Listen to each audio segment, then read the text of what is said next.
Podcar, c'est le podcast dédié à l'art contemporain et la charte Un immeuble, une œuvre. Chaque semaine, je vous emmène dans les coulisses de ces projets et vous fais découvrir le travail des artistes, des galeristes et des acteurs engagés pour faire rayonner cette charte. Retrouvez ces projets et le travail de nos invités sur le compte Instagram de l'agence Monumentart. Aujourd'hui, je suis heureuse de vous présenter Tim's Day. Né à Hong Kong en 89, Tim arrive en France en 97. À 14 ans, il commence à peindre ses premiers lettrages. Après l'obtention d'un master en finance, il s'installe à Bombay. C'est en Inde que sa double vie, en costume le jour et en graffeur la nuit, lui inspire son personnage noir masqué tiré de la légende de Zorro. Il démissionne en 2014 et revient à Paris pour se consacrer au street art. Zday fait partie de cette nouvelle génération de street artistes français qui occupe le devant de la scène artistique européenne. Il est l'auteur de la fresque « Liesse vagabonde d'un monde riant » réalisée pour une résidence étudiante à Villejuif par Bouygues et Link City. Bonjour Tim, merci d'avoir accepté mon invitation. Alors tout d'abord, qui es-tu ? Peux-tu nous parler un petit peu de toi ? Mon nom c'est Tim's Day, je suis artiste peintre, j'ai 31 ans. Je vis et je travaille à Paris, donc là plus précisément à La Courneuve, à la mairie d'Aubervilliers, là où on est maintenant. Et d'habitude je voyage beaucoup, ce qui fait partie de mon activité d'artiste plutôt d'extérieur. Mais là depuis un an je me suis concentré sur mon travail d'atelier. Donc en ce moment plutôt travail dans mon studio quoi. Ok. On dit souvent que tu es un artiste street art. Est-ce que tu es d'accord avec cette définition ? Street art, c'est un mot un peu générique qui définit pas grand-chose, je trouve. C'est vrai que j'ai découvert la peinture par le graffiti, donc par le lettrage, que j'ai fait pendant 10 ans, avant de créer mon personnage et de développer d'autres univers. J'ai beaucoup peint de murs, alors on aurait pu dire... artiste dans l'univers street art, c'est moins le cas aujourd'hui. Je passe beaucoup plus de temps à peindre des toiles, à faire des projets qui ont été commandés ou à faire des projets dans des écoles. Et alors est-ce que c'est du street art ? Je sais pas. Je crois que je suis juste un artiste peintre et qui intervient sur des supports très différents. Je fais tout en fait, je m'adapte mais culturellement je viens du graffiti. Ouais. Tu peux nous parler un petit peu de ce personnage ? Ouais, mon petit bonhomme, donc Zday. Je l'ai créé quand je travaillais en Inde. Mon parcours est pas très classique. Et j'ai fait une école de commerce et je suis parti m'installer à Bombay à la fin de mes études. Et là-bas, j'avais un boulot dans une grosse boîte en costume, cravate la journée. Et je peignais le soir et le week-end. Et j'ai toujours eu envie de trouver un personnage qui parle à tout le monde. J'ai toujours eu envie de faire ça, j'ai jamais trop réussi jusqu'à ce déclic que j'ai eu en Inde. Donc je me suis inspiré de Zorro pour créer le personnage. Donc Zorro qui signe avec un Z. Mon nom avant c'était Sodey, S-O-D-E-Y. Et quand j'ai créé le personnage, j'ai gardé le D-E-Y de mon blaze d'avant et le Z de Zorro, ça fait Zday quoi. Et à partir du moment où le personnage est né, je suis plus jamais revenu en arrière sur mon nom quoi. C'est Zday. C'est le nom du personnage aussi. Et moi, donc le papa du personnage, c'est Tim's Day. Comment ta pratique a évolué au fil du temps ? Elle a évolué... D'abord, ce personnage, je l'ai beaucoup peint en Inde. Je me concentrais à ce moment-là beaucoup sur lui, sur la forme qu'il prenait, essayer de le définir plus précisément, le mettre en mouvement. Je n'ai jamais été un très bon dessinateur, donc ça m'a coûté, quoi. Et... Quand j'ai démissionné de mon boulot et que je suis venu m'installer à Paris pour me dédier uniquement à ma peinture, j'ai beaucoup peint à nouveau dans la rue. Là, j'étais très dans le noir et blanc, très concentré sur lui, sur le personnage. Et une fois que j'ai réussi à le mettre un peu en mouvement, j'ai commencé à créer des univers graphiques autour de lui pour qu'il puisse se déplacer dans un monde, quoi. Et c'est là que j'ai eu un petit déclic sur ces lignes, sur ces bandes optiques avec les ombres. Et c'était en performance que ça m'est venu, ça. Et du coup, j'ai commencé à développer ces univers-là beaucoup autour de l'optique. Et en fait, au fur et à mesure du temps, mes univers se nourrissent en y apportant de la couleur, en y apportant des formes différentes. Donc ils évoluent en permanence. Et si bien que ces univers parfois existent sans le personnage. En fait, moi je me suis assez même détaché depuis quelques années du perso. Je l'ai laissé à sa place dans les écoles où je le peins beaucoup, dans les projets comme le projet de jeu vidéo que je fais en ce moment, où là tout tourne autour de lui. Euh, il fait sa vie par d'autres médias, par d'autres moyens, mais tout ce travail qui était à la base des univers pour lui sont devenus même les univers sur lesquels je me concentre le plus aujourd'hui, quoi. Et ils sont tous en mouvance, en fait, ils évoluent. Je pense que tous les 6 mois, il y a un petit changement, quoi. Donc, ils se nourrissent comme ça au fil du temps. Tu as participé à un projet porté par la charte Un immeuble, une œuvre pour une résidence à Villejuif, portée par Bouygues Bâtiment et Link City. Couloirs, ascenseurs, plafonds, au total 2500 m² ont été investis par 5 artistes dont tu faisais partie. Comment tu as abordé ce projet de fresque? Alors, ouais, c'est un projet que l'agence Urban Art Paris avait gagné et ils nous ont invités, on était 5, on avait chacun un étage. Donc, on devait chacun embarquer les étudiants dans notre univers, à chaque étage. Et on avait 5 styles assez différents, c'est ça qui est cool. Et je l'ai abordé vraiment comme une expérience visuelle. On s'est dit que on voulait que chacun soit fier d'habiter à l'étage d'Astro, de Théo Lopez ou de Livia Debona. Et, c'est comme ça qu'on l'a fait, on a chacun créé notre monde. Et moi, j'ai voulu faire un truc assez psychédélique. Je suis en train d'imaginer les étudiants rentrer de leur étage et partir un peu dans mon monde. Donc je voulais vraiment les embarquer. Mes lignes, en fait, elles courent. Enfin, elles sont en continu sur les murs, sur le plafond, sur le mur d'en face. Et ça tourne, ça crée un espèce de tourbillon sur une partie des couloirs. Avec une anamorphose aussi qui apparaît dans un... il y a mon personnage qui apparaît à un angle très précis. Et il n'y a pas forcément de point pour le découvrir. Donc on peut passer un an sans s'en rendre compte, d'un coup découvrir que l'anamorphose est là. Elle est assez discrète, mais c'est créer quelque chose d'assez interactif comme ça, quoi. En réalisant cette fresque dans une résidence étudiante, tu participes à rendre l'art plus accessible, à l'intégrer dans la vie quotidienne. Selon toi, pourquoi l'art est-il si important dans nos vies? C'est un moyen de se connecter, de partager, d'embellir le quotidien des gens. Là, je parle de peinture, hein, parce que c'est mon métier. C'est une question assez compliquée, je ne suis pas philosophe ni chercheur, mais je sais que quand je fais des projets dans la rue et que je peins des façades qui étaient complètement grises et que je rechange, en tout cas l'environnement des habitants du quartier où je peins, j'ai des retours super super positifs et je pense qu'il n'y a rien de plus beau quand en tant que peintre donc dans la rue, d'avoir des merci des résidents, de ceux qui habitent là, quoi. Et ça m'arrive souvent d'avoir des vrais retours, des gens qui prennent le temps, qui s'arrêtent, qui me font descendre de mon échelle pour me dire un mot, et juste en me disant bah, merci pour ce que vous faites. Et je pense qu'il n'y a pas besoin de chercher plus loin, quoi. Là, tu te dis que tu as réussi ta mission et que ça a du sens. Et donc l'art, mais plus globalement la culture, en fait, c'est fondamental. Ça rend la vie plus chouette, plus vivante, ça crée des connexions entre les humains, ça crée l'âme d'une ville. Donc ouais, pour moi c'est fondamental. Pour ce projet, quelles ont été tes inspirations?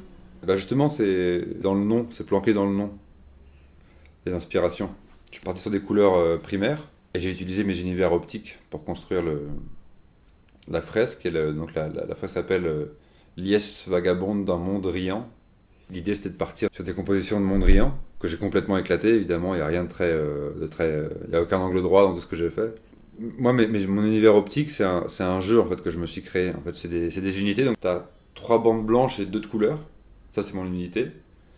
Et que j'essaye de jamais changer. Et ensuite, il y a des angles que je réplique. Et il y a toujours une symétrie axiale ou horizontale ou verticale. Et donc, j'essaie de répliquer comme ça. Donc, en fait, j'ai une espèce de règle de mon jeu.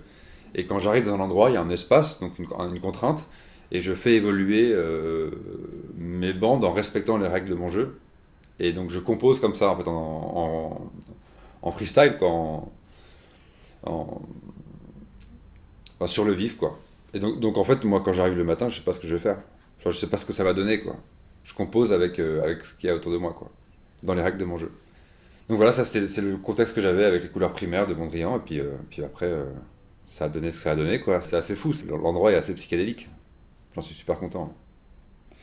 Liesse vagabonde d'un monde riant, c'est le titre de cette œuvre. Comment t'est venu ce titre? De l'inspiration de Mondrian. Je voulais retranscrire dans le titre ce côté très ludique de la fresque. Donc je cherchais un jeu de mots et un titre avec tu vois, une sonorité un peu chantante, quoi. Alors exactement comment il m'est venu, je ne sais pas. Mais tout d'un coup, je sais pas, il m'est sorti dans la tête et je me suis dit, tiens, il est cool celui-là. Et il y avait tout dedans, quoi. Il y avait ce que je voulais raconter, c'est-à-dire la jovialité de l'intention, du rendu et les références, quoi. Est-ce que c'était une carte blanche ou est-ce qu'il y avait quand même des contraintes à respecter? Est-ce que tu avais des indications? Non, c'est une carte blanche totale. Parce que, encore une fois, même moi, je savais pas trop ce que j'allais faire. Donc, je pouvais pas proposer quoi que ce soit parce que j'avais pas de dessin, en fait. J'avais une idée, j'avais des couleurs. Et après, ça a été de la construction au fil de la fresque, quoi. Et justement, comment travailles-tu? Est-ce que tu réalises des travaux préparatoires ou au contraire, est-ce que tu te laisses porter par le lieu et par l'espace? Ça dépend beaucoup du lieu, du contexte, de ce que j'ai envie de faire.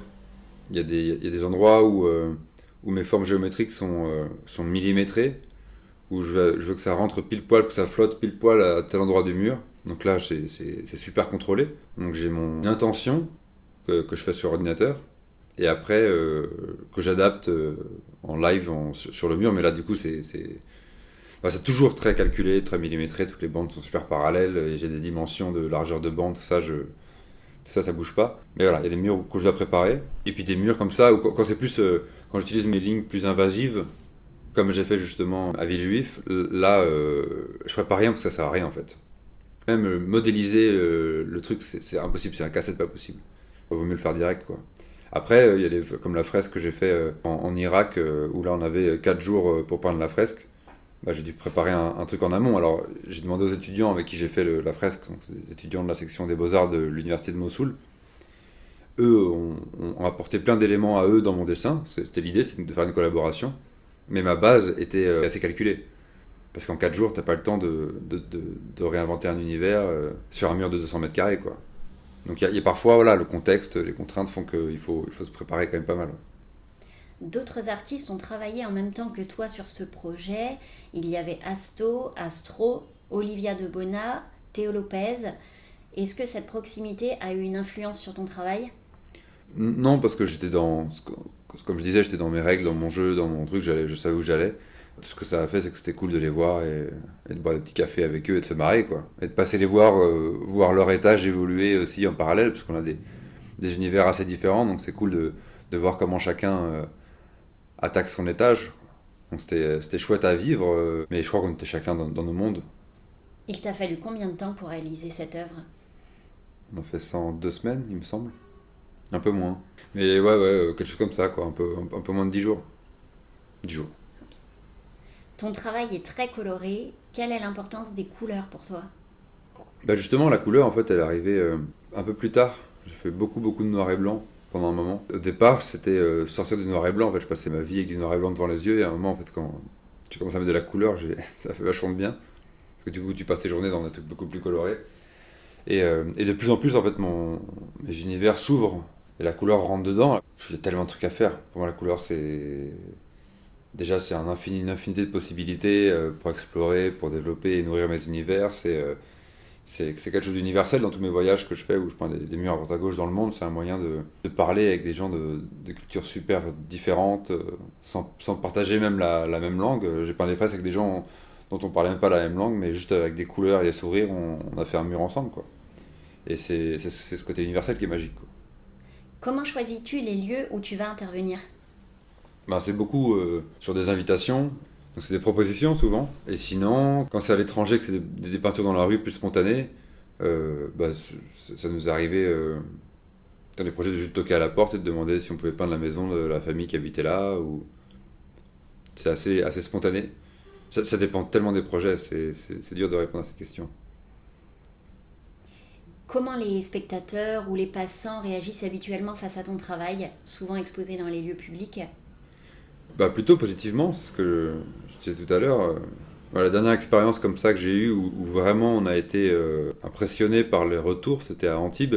Donc c'était en octobre dernier, un festival qui s'appelle Couleurs d'automne m'a proposé. À l'entrée d'Antibes, il y a la Provençale qui est une autoroute qui passe au-dessus de 2 voies. Et donc il y a un énorme rond-point avec un flux qui rentre dans la ville, un flux qui sort. Donc là il y a 3 piliers gigantesques, ils ont identifié cet endroit comme étant un endroit à peindre pour le festival. Ils ont pensé à moi et donc ils m'ont proposé cet endroit-là et ben j'ai dit go tout de suite. Alors, en termes de surface, je sais pas ce que ça fait mais c'est assez grand. Et là on a complètement retourné le lieu. C'est un endroit assez gris, assez sombre, assez glauque. On l'a complètement changé et les passants nous disaient mais je passe là tout, ça s'arrête et nous disaient mais ça arrive toutes les 5 minutes, c'est ça qui est fou. Je pense que en total, je suis resté 2 semaines et on a eu, je sais pas, 50, 60, 70 personnes qui se sont arrêtées, qui nous disaient mais merci pour ce que vous faites. Avant c'était triste de passer là et maintenant je suis content d'y passer tous les jours, quoi. Et c'est fou quand on entend ça, on se dit voilà, la mission elle est plus que réussie. Et donc plutôt positivement. Après c'est vrai que moi ma volonté dans la peinture c'est de faire quelque chose d'universel, qui soit empreint d'une énergie positive, qui soit très inclusif aussi. Et donc voilà, quand j'ai ces réactions-là, je me dis que ma mission est réussie. Ouais. Quels sont tes projets en ce moment? En ce moment, je me concentre pas mal sur ma peinture d'atelier, donc sur des œuvres qui sont exposées en galerie. Et je prépare, j'ai mon jeu vidéo qui prend pas mal de temps quand même. Donc le jeu est fait, mais on a une campagne de KissKissBankBank pour développer le jeu, aller plus loin, créer d'autres niveaux. Donc c'est un jeu vidéo qui a été développé sur NES. Et puis j'ai d'autres projets à côté, dont je peux pas trop parler, mais qui sont des choses qui devraient arriver au printemps. Certaines se débloquer une fois que la situation sera plus propice. Et puis toujours des trucs un peu des voyages que je prévois avec mon association Artivista, avec qui on fait des échanges culturels artistiques entre 2 pays. Et donc là, le prochain, c'est en Colombie. Et donc les Colombiens, donc c'est 3 Colombiens, et nous on est 3 Français, et tous artistes. Et donc les 3 Colombiens viendront, Colombiens et Colombiennes, parce qu'il y a toujours une parité respectée dans nos échanges, viendront en septembre prochain pour peindre des murs à Saint-Denis. Et nous, on ira les voir en Colombie, à Barranquilla, en février 2022, donc dans un an. Et donc on travaille là-dessus aussi avec mon asso. Donc pas mal de choses en préparation, j'en oublie sûrement certains, parce que j'ai toujours mis le truc sur le feu. Mais voilà, hâte que tout ça rouvre et qu'on puisse repeindre dehors. Là. Justement, est-ce que tu peux nous parler un petit peu de cette association ? Comment est-ce que l'idée a germé dans ton esprit ? Alors, je suis pas membre, je suis parrain, donc je suis toujours là avec eux, mais ils font aussi des projets sans moi. Ça s'appelle Artivista, et donc c'est Claire Pratmarca qui vraiment gère l'asso. En fait, elle l'a créé à un moment où on s'est rencontrés, où on avait un projet ensemble, on a peint une fresque de 80 mètres de long dans un lycée, dans les Yvelines. On a fait ça ensemble, elle a créé l'asso, et donc le premier projet c'était de partir au Brésil, donc toujours dans cet échange de... Donc là on était 4 Brésiliens, Brésiliennes et 4 Français, Françaises. Et on a fait ce projet-là ensemble. Et là, la suivante, en fait, c'était l'Irak. Donc on est parti à Mossoul, donc c'était beaucoup plus compliqué. Là, c'était pas un échange culturel parce que déjà, il n'y a pas de visa de touriste, donc on ne peut pas rentrer dans le pays comme ça. Nous, on a eu beaucoup de mal à y rentrer. On a eu besoin du soutien de Jack Lang, de l'Institut du monde arabe pour débloquer la situation avec l'ambassade irakienne. On a pu y partir, mais donc là, ce que j'ai un peu raconté tout à l'heure, c'est qu'on a peint un mur avec des étudiants de la section des Beaux-Arts de Mossoul. Donc c'est un échange culturel, mais pour l'instant, en tout cas en termes de voyage, que dans un sens, quoi. On espère qu'un jour ils pourront nous rendre visite en France, évidemment, quoi. Et donc cette asso, moi je l'accompagne, mais elle fonctionne complètement sans moi. Hein. Voilà. Je fais partie, j'ai la chance de faire partie de tous les projets maintenant. C'est-à-dire que je suis toujours invité, toujours consulté, et toujours avec plaisir que je le fais. Mais elle s'appelle Artivista, donc comme artiste et activiste, quoi. Et c'est une très belle asso. Habituellement, tu voyages beaucoup Ouais. et la peinture te permet de faire beaucoup de voyages. Comment est-ce que tu as vécu un petit peu la situation depuis le mois de mars dernier ? Pour être super honnête, je voyageais mais beaucoup. C'est-à-dire qu'il y a un moment où j'étais un peu perdu dans mes voyages, quoi. J'ai pris tellement d'avions qu'il y a un moment où je me demandais où j'étais, quoi. Tu vois, j'avais du mal à me retrouver et surtout j'avais besoin de passer du temps en atelier pour développer mes univers, justement, faire plus de recherches. Je sentais que sans avoir ces périodes-là d'incubation un peu, je répliquais beaucoup. Et donc j'avais besoin un peu d'une pause, ça faisait un petit moment que je le disais déjà. Bon là, elle était un peu forcée. Mais écoute, j'ai la chance d'avoir un métier qui fait que quand je suis à la maison, en fait, je suis dans... et que je crée, c'est mon état normal, en fait. Sans parler de voyage. Quand je suis pas en voyage, normalement, je suis dans mon atelier et je bosse, donc ça change pas grand-chose de mes journées, en fait. Tu vois, moi, je vois pas le temps passer, parce que je suis dans mes peintures. Et ça, c'est une chance. Et donc, je le prends assez bien, parce que de toute façon, déjà, d'une, on n'a pas le choix, et que je suis plutôt quelqu'un de positif. Et puis, ça me permet de développer mes univers, ce que je voulais faire, donc voilà. Le timing est ce qu'il est, et j'ai envie de tirer le maximum, quoi. Merci Tim. Merci à toi. Cet épisode est maintenant terminé. S'il vous a plu, n'hésitez pas à le partager avec vos proches et à lui mettre un avis 5 étoiles ou le commenter sur votre plateforme d'écoute préférée. Merci de nous avoir écoutés. On se retrouve la semaine prochaine avec un nouvel invité et à tout de suite sur le compte Instagram de l'agence Monumentard.